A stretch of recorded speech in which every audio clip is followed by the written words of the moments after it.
welcome to this edition of Beat Diabetes Myths versus Facts. I'm Ankita Mukherjee. The COVID-19 pandemic has had a few positive but largely negative impacts on different aspects of lifestyle behaviors. Negative lifestyle behaviors are also associated with an increased risk of adverse outcomes from COVID-19. While dealing with COVID, we often overlook the fact that people's lifestyles were severely disrupted.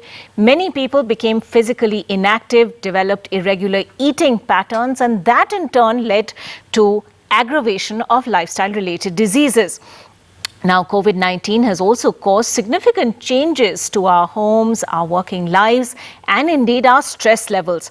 A multidimensional approach promoting healthier diets, increasing physical activity can actually help in slowing down the veritable epidemic we've been seeing of diabetes and heart diseases. Well, this program hopes to do just that with the help of medical experts. Well, joining us on the show today, Dr. Samrat D. Shah, MBBS and MD, Internal Medicine, Consultant Physician with the Bhatia General Hospital, Mumbai. Dr. Sachin Shripati Mule, MBBS, DIP Diabetology, Consultant Diabetologist with the Diabetes Care Center, Sholapur. We're also being joined by Dr. Maleshwara Rao, MBBS, MD, Internal Medicine, Consultant Physician, and with the Dr. Maleshwara Rao Hospital in Hyderabad. Dr. Samrat Shah, let me begin by asking you, now COVID-19's negative impacts have been seen post-recovery as well. What needs to be done, in your opinion, to reduce the impact of newly diagnosed diabetes, which we are seeing quite often post a person recovering from COVID-19? Yes, so the pathophysiology of COVID-19 infection is that the virus attaches itself to the ACE receptors, which are present on the surface of our cells.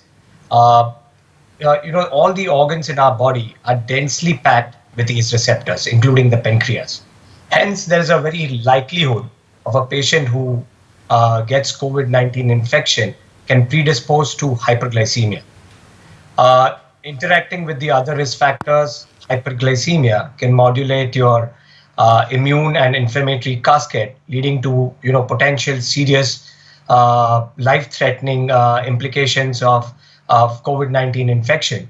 Along with that, patients who recover from COVID-19 and were suffering or predisposed to type 2 diabetes, they also seem to be suffering from a longer or a slower process of recovery, which in medical term we call it as a long COVID or a long haulers. Now, the approach is very simple. You need to keep a tighter control on your sugars. You need to keep the complications of diabetes at the bay.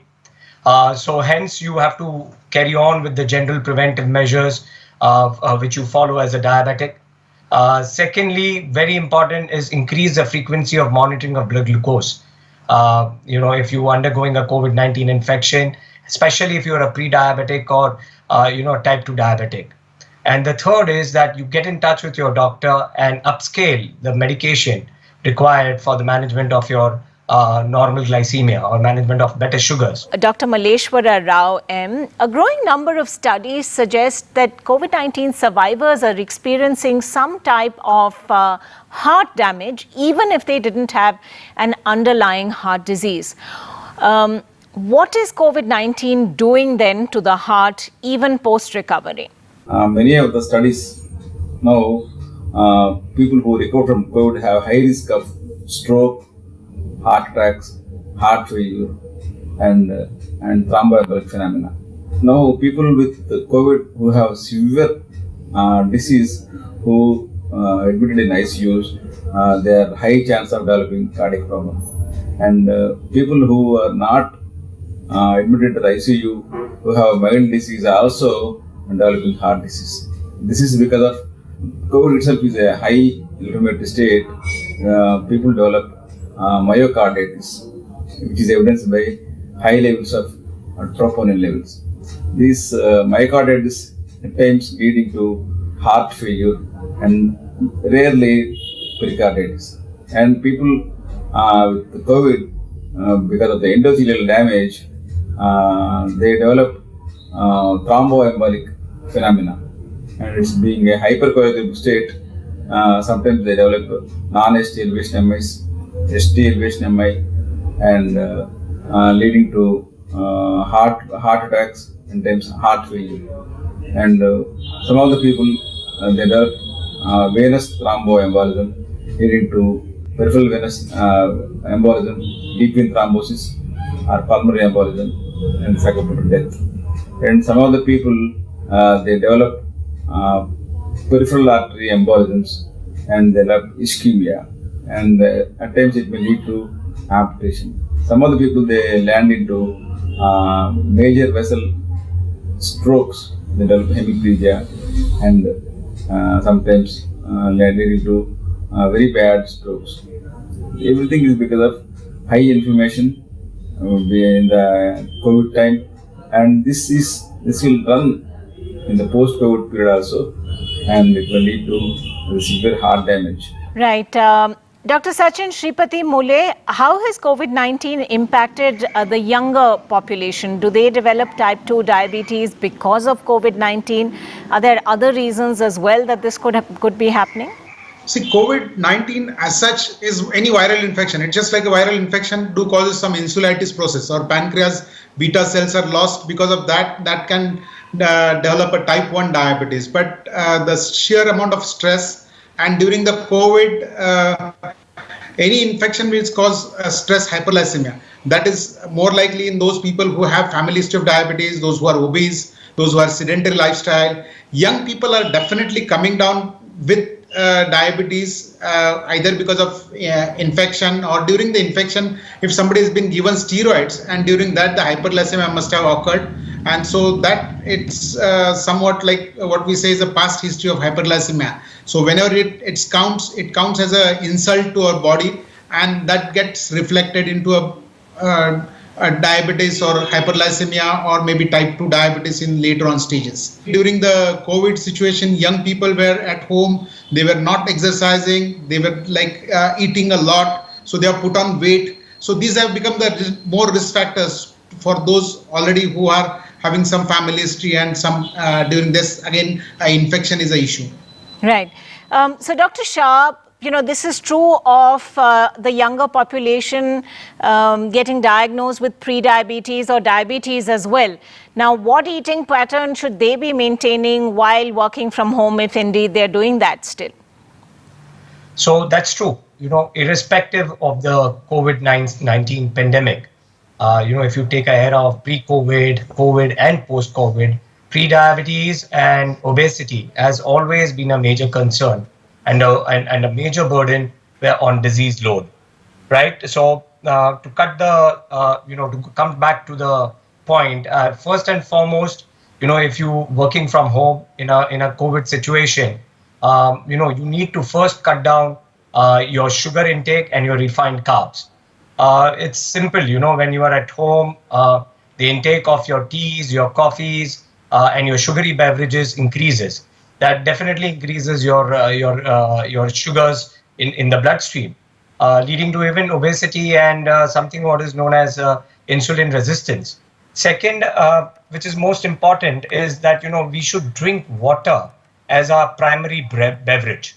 As we all know, that water is the most abundant and the natural source of beverage which is available to all of us, but we curtail it by not drinking enough or plenty water, and we replace water with some sugary beverages like sodas, punch sodas, for that matter even diet colas and fruit juices. You'll be shocked to know that there is a statistic which says that if you're taking 2 sugary beverage in a day, your chances of you getting diabetes increases by 20%. So you can understand that why we should use water in abundance. The third point, is exercise regularly. So, when I say this, exercise regularly, all my patients or the viewers should not take it in a wrong manner. What I mean by exercising is that you can incorporate your fitness aerobic exercises along with your leisure activities, at times along with your daily activities. And then obviously, third is that you have to avoid smoking and take alcohol intake in moderation. If we manage to do this comprehensively, I think our youth will definitely see the end of the pre-diabetes for sure. Dr. Mule, diabetes can also lead to complications in other areas of the body. Now, which interventions could actually help prevent or limit the complications of diabetes mellitus? See, diabetes is basically it's a rise in blood sugar, and rise in blood sugars to an extent which is not normal. It causes each and every organ gets affected, especially your eyes, retina gets affected and you get blind. So you need to see to an ophthalmologist regularly, every 6 monthly, do a retina checkup. Look for your kidneys. Basically, kidneys get affected, and that most of the failures, kidney failures, are because of diabetes. So diabetes and rising blood pressure, that do causes. So control your blood pressure, control your blood sugars to prevent your kidneys, and look for your creatinine and urine albumin and albumin to creatinine ratio regularly. Look for your nerve evaluation. Basically, nerves, it's loss of sensation, and where your lower limbs get affected with some unnoticed trauma, unnoticed injury, and most of the time it is a burn injury as well. So it is like a neuropathic ulcer, and you later on it becomes infected, and then you may land up into amputation. So prevent that. You need to check your legs regularly. Maybe take a examination from your physician or a diabetologist, Right. looking for your neuropathy. And then vascular elements like large vessels, where you get usually heart episodes and stroke. So you need to prevent that. You need to look for your cholesterol, lipids, look for your obesity, treat that obesity part, treat the lipids part, and look for a routine ECG, heart checkup yearly at least. All right. That's again very comprehensive. Thanks so much for that. We will take a quick break at this point, but lots more questions coming up for our medical experts after the break on Beat Diabetes, myths versus facts, especially on controlling blood pressure and blood sugar. We'll have more in a moment.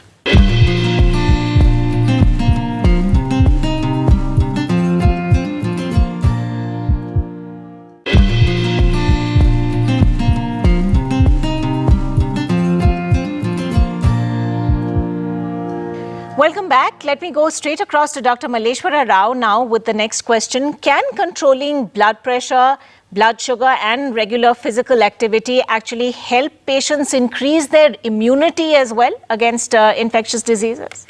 Certainly, control of diabetes is having very good impact on immunity, because diabetes is a hyperglycemic state. In this hyperglycemic milieu, both innate immunity and adaptive immunity both are blunted. People are more prone to develop infections. Some of the infections are more specific for diabetes, like arteritis externa, pyelonephritis, emphysematous cholecystitis, and recently this mucormycosis and pneumonia, meningitis, whatnot, osteomyelitis, and all these things are very much prevalent in diabetic patients only because of lack of immunity in diabetes people. And some of the infections are very much common in diabetes, because these diabetic people who are uncontrolled, having some of the limb ischemias, ischemic events in the tissues, hypoxia in the tissue, and hyperglycemia, which leads to severe infection. So controlling diabetes, certainly having good control which elevate the immunity and control infection. Regarding exercise, definitely moderate exercise is having very good impact in the immunity.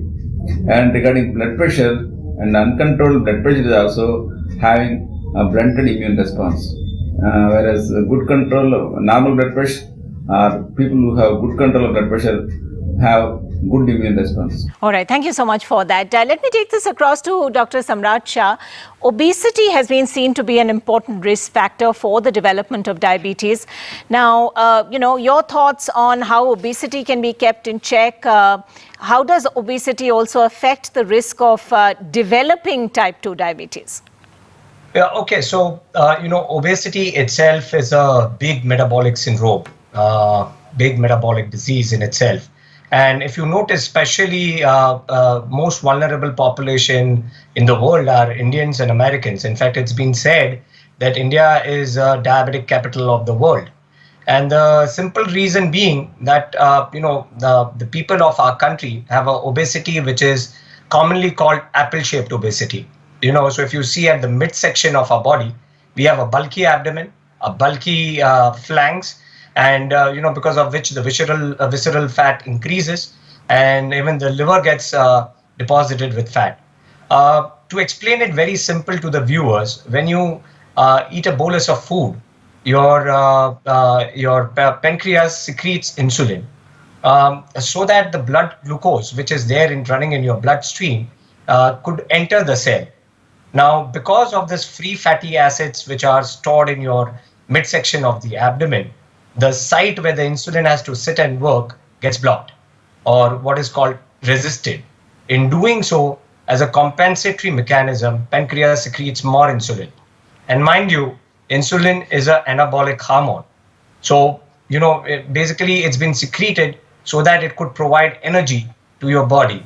And if you've taken extra calories in form of extra meal or an extra calorie diet, your extra insulin production deposits fat directly into your organs and arteries. So it's a vicious cycle. Right. Obesity leading to insulin resistance, including leading to hyperinsulinemia, again leading to obesity. The cycle keeps on repeating. The nature, God gives you plenty of options to break this cycle. When you fail to do so, your pancreas starts getting exhausted, and which leads to what is known as overt type 2 diabetes.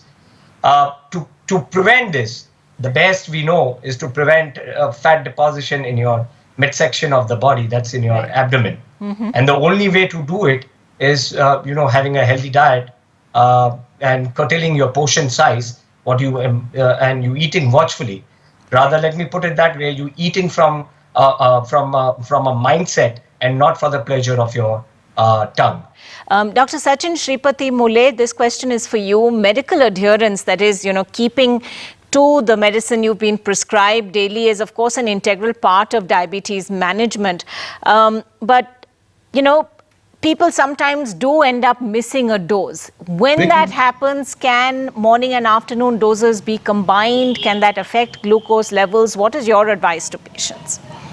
No, it is going to affect the blood sugars, because blood sugar is a continuous process where you eat, your blood sugars go up, and there is something called the baseline sugars which are there. So the drugs are there, which drugs are being used depending on that, they are going to work. Some drugs are there to increase insulin. They are usually once in 24 hours, so they are 24 hours acting drug. There are a few drugs which are being used only to tackle that post-meal sugars. So like metformins, or maybe pioglitazones, or maybe SGLT2 inhibitors, which are their newly formed drugs. So if the drugs are not being used and they are used once in 24 hours, and if you have missed a dose, you can again take that drug afterwards. But usually we should not take it together all the while. So the drug has been prescribed in a particular way. So for many of the people who are not using the drugs properly in time, we usually try to use combinations, or maybe use less amount of drugs, and with the convenience of patients, we should give the drugs. All right. We've had plenty to talk about, including diet, exercise, how much to exercise, what to eat, and indeed how to monitor metabolic conditions. Thank you very much indeed, doctors, for joining us on the show. Thanks for watching. We hope it's been useful.